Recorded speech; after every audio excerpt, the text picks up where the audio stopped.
मेरे प्यारे साथियों, वाहिगुरु जी का खालसा, वाहिगुरु जी की फतेह। आज हम धन धन साहिब श्री गुरु अर्जन देव जी महाराज की पावन बाणी श्री सुखमनी साहिब जी की 11वीं अष्टपदी की 6वीं पौड़ी की विचार करेंगे। इस 6वीं पौड़ी के अंदर गुरु महाराज हमें आज क्या उपदेश बख्शिश कर रहे हैं। आओ हम सब चित्त वृत्तियों को एकाग्र करके इस पावन वाणी के विचार श्रवण करें। पौड़ी इस प्रकार आरंभ है। कबहू नृत्य करे बहु भांत। परसों भी आपने इस संदर्भ में सुना कि वह परमात्मा किन किन प्राणियों जीवों में बैठ करके क्या क्या कर रहा है संसार में, अर्थात अलग अलग प्रकार के जीव इस विश्व में संसार में किस किस प्रकार से अपना कार्य कर रहे हैं। आज कहते हैं कबहू नृत्य करे बहु भांत। वह परमात्मा जीवों में बैठ के, मनुष्यों में बैठ के, कलाकारों में बैठ करके नृत्य कर रहा है, नाच रहा है। परमात्मा अपने जीवों में बैठ करके बहु भांत का अर्थ है अलग अलग प्रकार से वह परमात्मा जीवों में विराजमान होकर के नृत्य कर रहा है। हमें लगता है कि जीव नृत्य कर रहा है, कलाकार नाच रहा है, लेकिन उसके अंदर बैठा हुआ जो परमात्मा है वह भी उसके साथ ही नृत्य कर रहा है, नाच रहा है। फिर कहते हैं कबहू सोए रहे दिन रात। कहीं कहीं पर जीवों में इस प्रकार परमात्मा व्याप्त है कि रात दिन वह सो रहा है।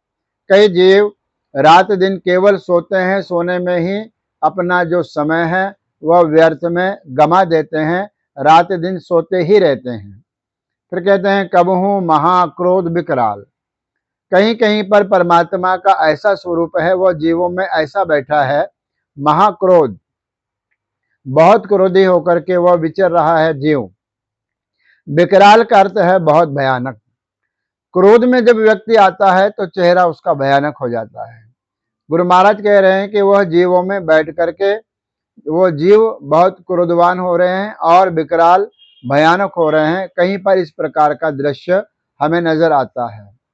फिर कहते हैं कबहू सरब के होत रवाल। कहीं कहीं पर परमात्मा सारों के चरणों की धूल होकर के रम रहा है जीवों में। अर्थात कई जीव ऐसे हैं जो लोगों के, परमात्मा के भक्तों के, दास के होत रवाल। रवाल का अर्थ है चरणों की धूल हो जाना, अर्थात बहुत विनम्र हो जाना। कहीं कहीं पर हम जीवों को देखते हैं, जीव बहुत विनम्र हो गए हैं, अर्थात उसमें बैठा हुआ परमात्मा विनम्र हो गया है। फिर कहते हैं कबहू होए बह बड़ राजा। कहीं कहीं पर वह जीव के रूप में बैठ करके बहुत बड़ा राजा बन करके विचर रहा है, बहुत बड़ा बादशाह बन करके विचर रहा है जीवों के अंदर परमात्मा।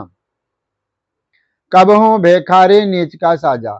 कहीं कहीं पर राजा है, वो राजा में भी वही परमात्मा व्याप्त है। कहीं कहीं भेखारी का रूप धार के, नीच का रूप धार करके साजा, अपने आप को उसने सजाया है।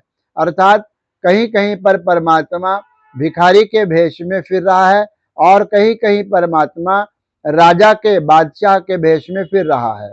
दोनों में वही परमात्मा का जो चेतन सत्ता है, परमात्मा की जो सत्ता है, वही कार्य कर रही है। फिर कहते हैं कबहू अब कीरत में आवे। कहीं कहीं पर परमात्मा का ऐसा रूप हमें नजर आता है, अब कीरत। अब कीरत का अर्थ है बदनामी, नाम जब जिसका बुरा हो जाता है। कहीं कहीं पर परमात्मा जीवों में बैठ करके अब कीरत कर रहा है, अपने आप की बदनामी करवा रहा है। जीवों के अंदर जो जीव बदनाम है उनमें भी वही परमात्मा विराजमान है। कबहू भला भला कहा वह। कहीं कहीं पर बहुत भला होकर के, पुण्यात्मा होकर के वह संसार में विचर रहा है और सब लोग ऐसे जीवों को कहते हैं बहुत भला है, बहुत भला है। वह जीव को नहीं कह रहे हैं, वह परमात्मा को ही कह रहे हैं। कहीं कहीं पर वह बदनाम होके फिर रहा है, कहीं कहीं पर वह भला भला, जिसको लोग कहते हैं ऐसा भला मानुष बन करके भी परमात्मा ही विचर रहा है। फिर कहते हैं ज्यों प्रभ राख तिब ही रहे। जिस प्रकार परमात्मा ने रखा है इन जीवों को, इन जीवों के हाथ में कुछ नहीं है। ये जीवों को जिस प्रकार परमात्मा ने रखा है, जहां पर रखा है, जिस दशा में रखा है, वह वैसे ही रहते हैं। ज्यों प्रभ राखै, जिस प्रकार प्रभु ने रखा तिव ही रहे, वैसे ही वह रहते हैं। गुरु प्रसाद नानक सच कहे। गुरु प्रसाद का भाव है गुरु की कृपा से। गुरु नानक देव जी महाराज के नाम की मोहर लाके गुरु पंचम पातशाह महाराज फरमान कर रहे हैं कि सच कहे। सच कहे का अर्थ है वह सच परमेश्वर, उसका नाम लेते हैं, कहते हैं। अर्थात सारे पंक्ति का इस प्रकार अर्थ होगा कि गुरु की कृपा के द्वारा ही गुरु महाराज ये कह रहे हैं कि सच कहे। कोई जीव उस सच को कह सकता है, अर्थात कोई जीव उस सच परमात्मा के नाम का सिमरन कर सकता है, अदरवाइज नहीं कर सकता।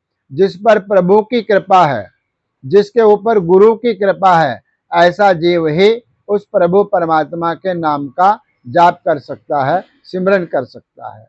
6वीं पौड़ी के अंदर इस प्रकार से बड़ी प्यारी विचार गुरु महाराज ने हमें बख्शिश की है। 7वीं पौड़ी का विचार हम परसों करेंगे। उसमें गुरु महाराज क्या बख्शिश करते हैं उसके विचार करेंगे। आज इतना ही।